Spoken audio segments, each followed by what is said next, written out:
All right, ladies and gentlemen, we got a video here today from the Critical Drinker, Ironheart. Hilarious Garbage is what it's called. Ironheart, Hilarious Garbage. I did not go see this movie. I have heard that it did awful, which doesn't break my heart at all. But I'm just curious, just how bad and why is this as bad as it is? Like, let's see. I want to see this video and understand. You souls don't get much bigger than this. Ironheart has finally been inflicted. Also, be warned, Critical Drinker uses quite a bit of language. I do not. But any of my viewers who don't like that, just be warned. On the world after gathering dust in the Marvel vault for the better part of 3 years. And by golly, I can see why they tried so hard to bury this thing.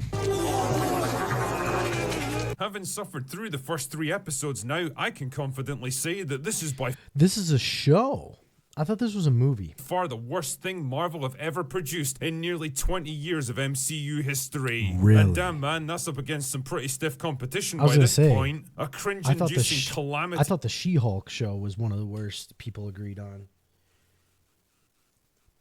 Of a show drenched in identity politics that have aged worse than Mickey Rourke's face. Well, right then and there, we know why it failed. Identity politics. It's going to be garbage. It's going to be garbage. It's going to be garbage. Weighed down by hammy acting and nonsensical dialogue, a protagonist who's willing to lie, cheat and steal just to repeat something that's already been done decades ago, a moral compass that changes depending on who it's applied to, and characters so obnoxiously cliched and stereotypical that they feel like a parody of corporate social justice programs. In short, Ironheart is a creative, logical, and probably financial disaster, and the worst possible thing that could happen to Marvel in a year when it's already staring down the barrel of 3 high-profile flops. Let's get this go. over with quick, because I don't want to waste any more time on this trash than I absolutely have to. So the show picks up with nobody's favorite character, Riri Williams. The way he presents this stuff is phenomenal. Holy smokes. Nobody's favorite character. Yo, I've had this hot take for like a year, 2 years. I unfortunately don't have YouTube videos that prove it. I maybe have some friends that have heard me say this, but I almost predicted this happening, that the superhero movies coming out it's overdone. And so you're going to get people sick of them, and they're going to progressively get worse and worse and worse as far as reviews. Now, yes, also in quality, but that's because obviously we're going with identity politics.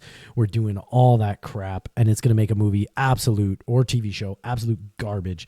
But I've said it now for a while. Give the superhero stuff a rest. Like the Batman 2, apparently the script is done. Everybody's freaking out.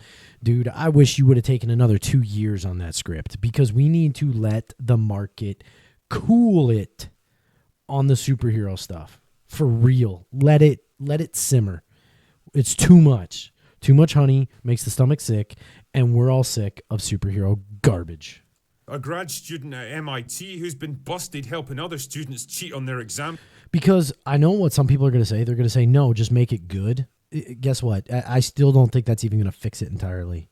I think you just need to, because the first Batman was good. I think it was good. The second Batman potentially could be good, but if it's going to be released on the tail end of so many superhero things, it's going to be overlooked. And the reviews, as an example, I'm not saying it's going to be this good. I'm not predicting it's going to be this good. But when you are such a saturated market, a great quality thing would come out. And if it would have been on its lonesome, or at least not in a saturated market, it could have had an average of 5-star reviews, 9.5 out of 10. But because the market's saturated and everything's garbage and everybody's sick of it, we're already going to be idling towards negativity. And instead of that 4.5, it's going to be like a 3.5. Instead of a 9.5, it's going to be like a 7.2. Because we're all sick of it. We're not going to appreciate all the good things about it. There's plenty of things in the entertainment industry that prove exactly what I'm saying. For money. Riri's angry because she wants more resources to make Iron Man tech available to everyone and become even more famous than Tony Stark, who apparently only succeeded because he was a billionaire. What the fuck? You've already been given a free scholarship at the most prestigious university That's a dumb premise, by the way, wanting to make Iron Man stuff for everybody. University in the entire country and 4 years of funding to construct your very own Iron Man suit, and that's still not enough for you? Do you realize how many people would literally kill to be in your position right now? Do you realize how fucking ridiculously arrogant and entitled this makes you look? Also, I hate to break it to you, sweetheart, but there's a very obvious reason why Iron Man suits aren't widely available in this world, and if you stop to think about it for just a second, I'm pretty sure you'll figure it out too. This is like saying, hey, everybody should have nukes, right? Everybody should have nukes. Same premise. Everybody should have nukes. There's a reason why not everybody can have nukes. There's a reason why not everybody should have Iron Man suit.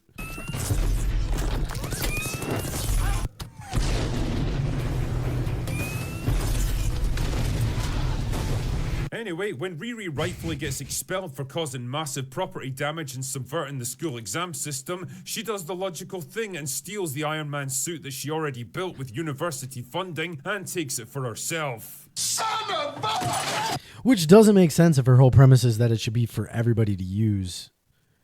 If everybody should use it, then why do you care if you're the one that makes it for everybody, or if it's just the university gets to do that and then just make it yourself later on? Like, there's already a problem with the character's motivation.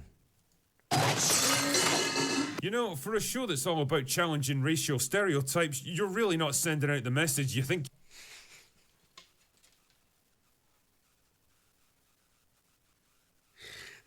Racial stereotypes.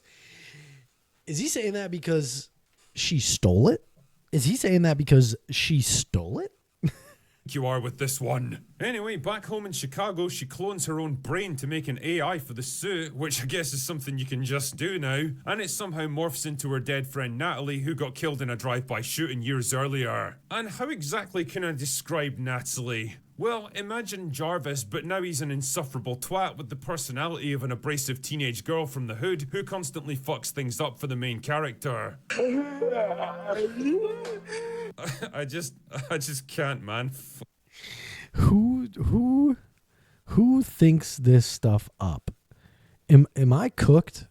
I'm not a Marvel fanboy. Like, I enjoy a good Marvel flick if it's good. Okay?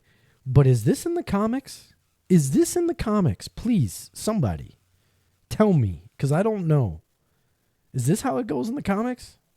Fuck. Anyway, Riri's trying to scrape together enough money to repair her suit. Life is hard when you actually have to work and pay for stuff, isn't it? When she's approached by a guy named Parker, who offers the chance to join his ethnically and sexually diverse criminal gang, including this, unique individual.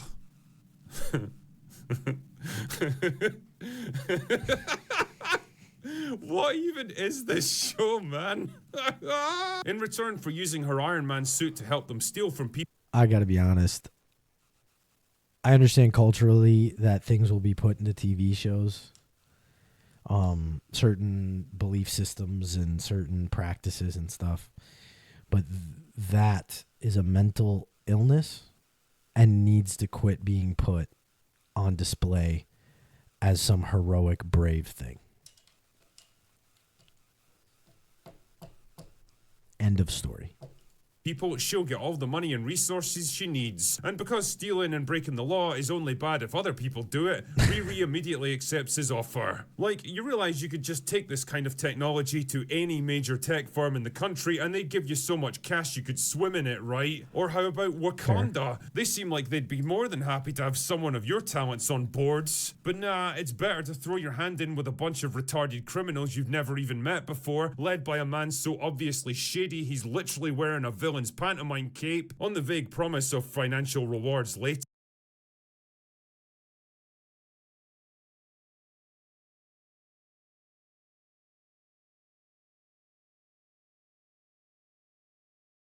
Sir. What, are you retarded? Sorry, I'm in my office at work, so just had to clear things up with office secretary. Oh yeah, and she also hooks up with a black market arms dealer who for some reason is a total pussy that immediately caves into her demands, gives her everything she wants, and acts like a complete simp for the rest of the show. Oh shit, here we go again. Oh my goodness, what are the chances that the one and only white guy in this show would turn out to be a completely submissive pussy? This stuff just writes itself, doesn't it? Anyway, they complete their first heist together, but Riri starts to get suspicious of Parker and begins to question the mysterious hood he's always wearing, which triggers a chain reaction of mistrust, revelations, and revenge that threatens to tear the gang apart. So you're saying she gets suspicious because he's always wearing this cloak and hood? That wouldn't make you suspicious to begin with? Like he's a D&D master or something? You know? Probably.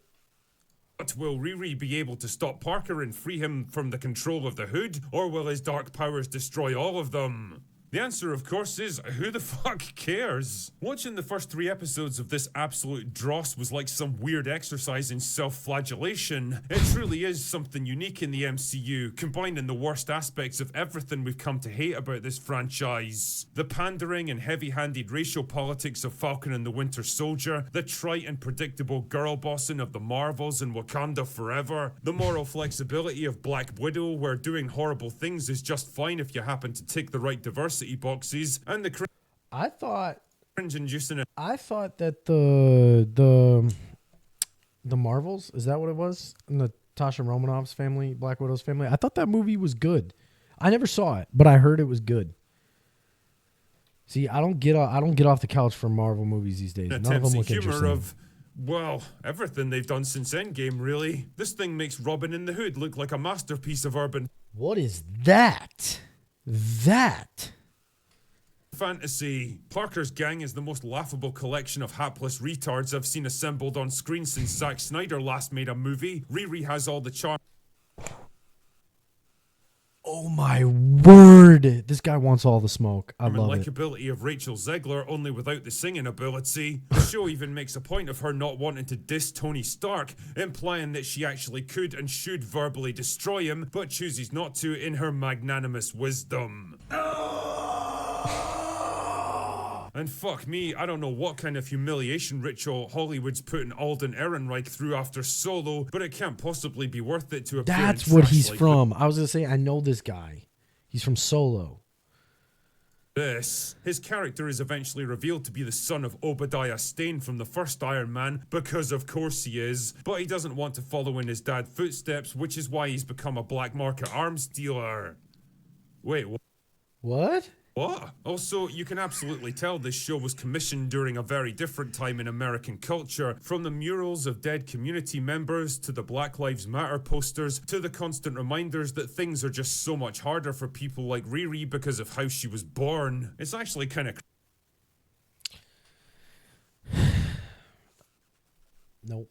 crazy now to think that stuff like this was once shockingly close to becoming the norm in cinema. But that was then, and this is now, and the cultural zeitgeist has well and truly moved on, leaving behind shows like Ironheart as dated relics of a time most people would rather forget. If there's Facts. anyone from Marvel who happens to be watching this video, and you're wondering why all your new projects are failing and your franchise is falling apart, well, the answer is right here in front of you. It's because of shit like Ironheart. Preachy, unimaginative, derivative, low effort crap, recycling ideas that have already been done far better, only with a DEI paint job slathered all over it. It's the very worst of everything audiences dislike about your brand now, and it's the reason you're probably gonna have 3 failed movies in a row this year. I don't know Yikes. what it would have cost to shit can Ironheart forever, but trust me, it absolutely would have been worth it.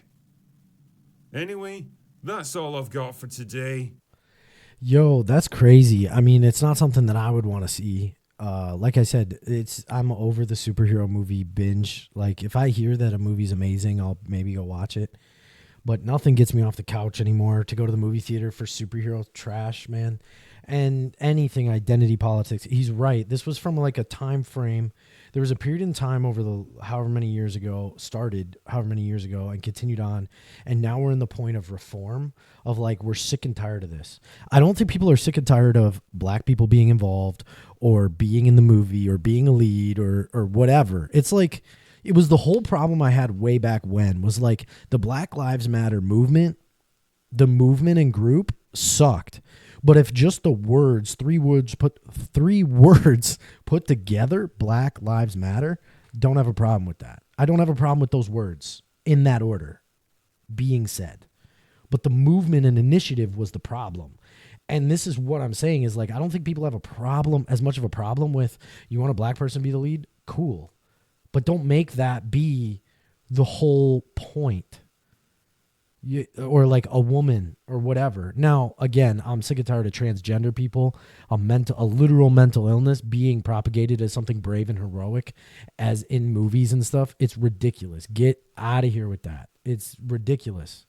So I agree with his point, and I'm not trying to put words in his mouth. I'm adding to it on my own volition of my own opinions, but I think it is a point in history that we all would rather get past, and I think we're in that reform now, and it started, even a year ago maybe, started to become part of the reform. So hopefully we continue down that, and this is why I want Disney, Marvel, Star Wars, these places to go just bankrupt so somebody else can come in, scoop up some of these IPs, and make them great again. Anyway, we'll catch y'all later. God bless you. Peace.